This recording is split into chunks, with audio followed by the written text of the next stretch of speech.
Sir నిన్న సూర్యాపేటలో పరువు హత్య జరిగింది. దాని గురించి ఆల్రెడీ మనం మాట్లాడుకున్నాం. అయితే ఈ భార్గవి అనే అమ్మాయి భర్తని చంపేయడానికి కారణం భార్గవి వాళ్ళ నానమ్మ, బుచ్చమ్మ అనే విషయం వెలుగులోకొచ్చింది సార్. అంటే ఆమె భార్గవి వాళ్ళ అన్నయ్యని ప్రేరేపించి ఈ హత్య జరిపించారు అనే న్యూస్ వస్తుంది సార్. దాని గురించి. సూర్యాపేటలో ఒక పరువు హత్య, తెలంగాణలో మళ్ళీ ఇంకొక పరువు హ్మ్. హత్య అనే వార్తలొచ్చాయి. మనం చెప్పుకున్నాం ఆల్రెడీ ఈ స్టోరీ. అవును సార్. అయితే ఇప్పుడేందంటే, ఈ హత్యలో పాల్గొన్న మొత్తం 6 మందిని అరెస్ట్ చేశారు పోలీసులు. దానివల్ల కొన్ని నిజాలు బయటకొచ్చాయి. హ్మ్. ఇందులో అన్నిటికంటే ఘోరమైన దారుణమైన నిజమేందంటే, ఒక ముసలావిడ. ఆవిడే ఈ హత్యకు కారణం అని చెప్తున్నారు. సో, ఆవిడెవరు? ఇప్పుడు కొత్తగా ఏమేమి నిజాలు హ్మ్. బయటకొచ్చాయి చెప్పుకునే ముందు బ్రీఫ్‌గా అసలు ఏం జరిగింది చెప్పుకుంటే, సూర్యాపేటలో మొన్న ఒక శవం పిల్లల మర్రికి వెళ్ళే మూసీ కాలువ ఉంది. ఆ కాలువ గట్టు మీద ఒక శవం దొరికింది. అప్పటికే అతని భార్య శవం వచ్చి ఆహ్, వడ్ వడ్లకొండ కృష్ణ అనే అబ్బాయిది. హ్మ్. వాళ్ళ భార్య భార్గవి బంధువుల సహాయంతో పోలీసుకి కంప్లెయింట్ ఇచ్చింది. సో, పోలీసులు ఆ శవాన్ని గుర్తించి ఆమెకు చూపిస్తే ఆమె గుర్తించారు. సో, అసలు ఈ శవం ఎవరిది? ఎందుకు చంపారు? ఏందన్నప్పుడు ఫస్టేమో ఇతను హత్య కేసులో నిందితుడిగా ఉన్నాడు. హ్మ్. కాబట్టి పాత కక్షలతో చంపాడని పోలీసులు అనుకున్నారు. భార్గవి మాత్రం లేదు, మా అన్న వాళ్ళే చంపారని ఆమె క్లియర్‌గా చెప్పింది. దాని తర్వాత పోలీసులు ఆ యాంగిల్‌లో ఇది జేసి వాళ్ళ అన్నని, మిగతా బంధువులందరిని పట్టుకున్నారు. ఇప్పుడు కొన్ని విషయాలు, సంచలనమైన విషయాలు తెలిసాయి. సో, ఇదేం జరిగిందంటే, ఈ కోట్ల నవీన్ అనే అబ్బాయి సూర్యాపేటలో ఉంటాడు. అతను కొంత లీడర్‌షిప్ రాజకీయాల్లోకి రావాలనే కోరికతో అతను నలుగురిని పోగేసుకొని హ్మ్. తిరుగుతుంటాడు. అలాంటి క్రమంలో వీళ్ళొచ్చి గౌడ కులానికి సంబంధించిన వాళ్ళు, ఈ కోట్ల నవీన్ వాళ్ళు.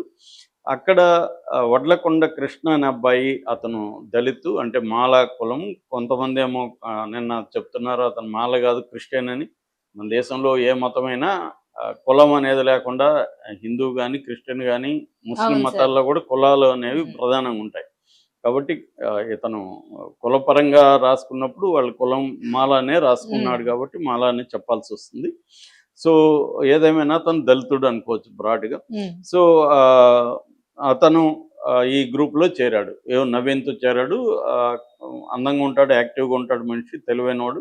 దాంతో వాళ్ళ సిస్టర్‌కి తనకి పరిచయం ఏర్పడింది భార్గవికి. భార్గవి వీళ్ళిద్దరు లవ్ చేసుకున్నారు. లవ్ చేసుకున్న విషయం ఇంట్లో తెలిసింది. తెలిస్తే వాళ్ళు వ్యతిరేకించారు. పెళ్లి చేసుకోవడానికి కుదరదని చెప్పారు. కానీ దాంతో వీళ్ళు బయటికెళ్ళిపోయి పెళ్లి చేసుకొని అక్కడే కాపురం పెట్టి ఉంటున్నారు. ఇది జీర్ణించుకోలేకుండా స్నేహం పేరుతో నా ఇంటికొచ్చి నా చెల్లెల్ని ట్రాప్ చేసి వీడు తీసుకెళ్ళిపోయాడు. పైగా రెచ్చగొట్టడానికి ఇక్కడే కాపురం పెట్టాడు. ఈ యాంగిల్‌లో ఇతను రగిలిపోయాడు హ్మ్. నవీన్. ఇది జరిగిందెప్పుడు? 6 నెలలకు ముందు జరిగింది వీళ్ళ పెళ్లి. సో, ఇతను రగిలిపోయాడు. ఈ క్రమంలో ఇప్పుడు కొత్తగా వస్తున్న వార్త ఏందంటే, వీళ్ళ నానమ్మ, భార్గవి వాళ్ళ నానమ్మ, ఆమె పేరు బుచ్చమ్మ. ఆమె చాలా కోపంతో రగిలిపోయింది.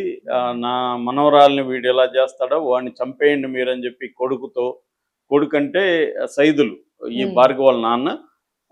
ఆయనకి ముగ్గురు పిల్లలు. ఆహ్, వీడు నవీను, వాళ్ళ తమ్ముడు వంశీ, ఈ అమ్మాయి హ్మ్. భార్గవి, ముగ్గురు పిల్లలు. సో, ఈ నానమ్మ కొడుకుని, సైదుల్ని, మనవడు నవీన్‌ని రెచ్చగొట్టింది. మామూలుగానే వాళ్ళకి కోపముంది. ఇంకీమె రెచ్చగొట్టి వాళ్ళని హ్మ్. మీరసలు మీకు పరువుందారా? ప్రతిష్ట ఉందా? మీకు రోషం ఉందా? మీరు అదే మగవాళ్ళా? సార్. ఇలాగ ఇంకా అవును. రకరకాల రూపాల్లో హ్మ్. రెచ్చగొడతారు కదా! ఆడోళ్ళు రెచ్చగొట్టేప్పుడు నువ్వు అసలు మగతనం మీద అటాక్ చేస్తారు. హ్మ్. సో, వాళ్ళు ఇంక రెచ్చిపోతారు.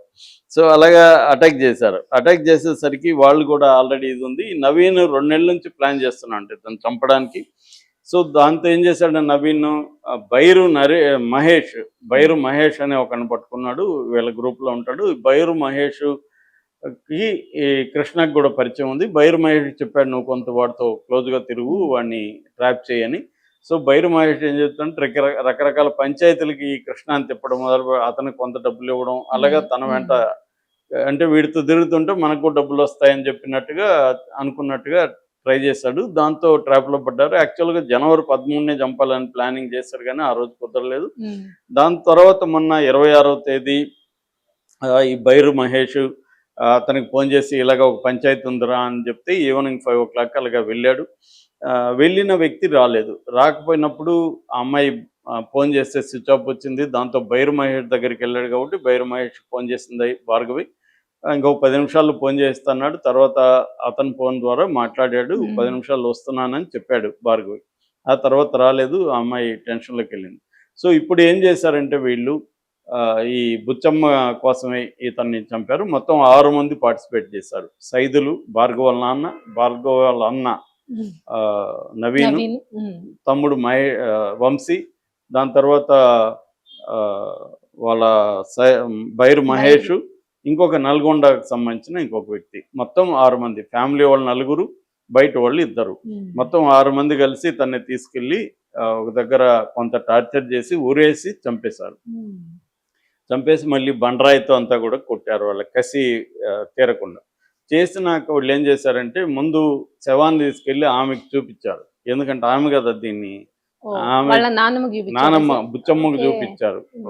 అక్కడ ఉంటదంట సూర్యాపేటలో బంధువుల ఇంట్లో ఉంటే ఆమె దగ్గరికి తీసుకెళ్ళి, చూడు నువ్వు ఇంత చెప్పావు కదా! మేము చేసి చూసాము, చూపిచ్చామంటే ఆమె అప్పుడు సాటిస్ఫై అయిందంట. హ్మ్. అంటే ఆమె కక్ష తీరింది.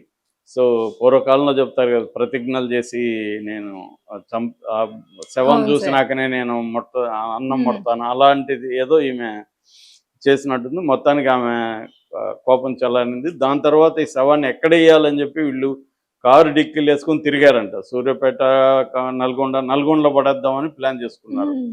కానీ నల్గొండలో పడేయడానికి వాళ్ళకెక్కడ సరైన జాగా దొరకలేదు. హ్మ్. దాంతో మళ్ళీ సూర్యాపేట తీసుకొచ్చి ఈ కాలువ పిల్లల మర్రికి వెళ్ళే కాలువ దగ్గర హ్మ్. ఆ గట్టు మీద, అది మూసీ కాలువ, ఆ గట్టు మీద శవాన్ని పడేశారు.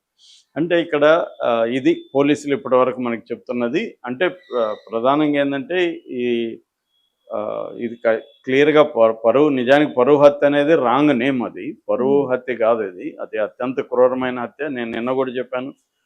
ఈ పరువు పేరుతో ఎందుకు జరుగుతుంది? దీని వెనక మన కామెంట్లు చూస్తే కూడా అతి దారుణంగా ఉన్నాయి. హ్మ్. మన వీడియో కింద కామెంట్లు మామూలుగా చదవను. వీళ్ళు దీని మీద ఎలా రియాక్ట్ అవుతారని చూస్తే, అందరూ కూడా చంపడాన్ని సమర్థిస్తూ ఎక్కువ మంది పెడుతున్నారు. సమర్థిస్తున్నారా సార్? సమర్థిస్తున్నారు. వాడిని హ్మ్. చంపేయాలి అని, అసలు వాడు మాల గాదు, వాడు క్రిస్టియన్ గదా అని హిందూవాదులు ఎలా నమ్మించి వాడు ఎలా లేపుకెళ్తాడు, వాడికి చావే కరెక్ట్ అని ఇలాగా మాట్లాడుతున్నారు. సో, అలా మాట్లాడే వాళ్ళ మీద కూడా కేసులు పెట్టాలి యాక్చువల్‌గా. ఎందుకంటే ఎలాంటి వాళ్ళు కూడా రెచ్చగొడుతున్నట్టే గదా!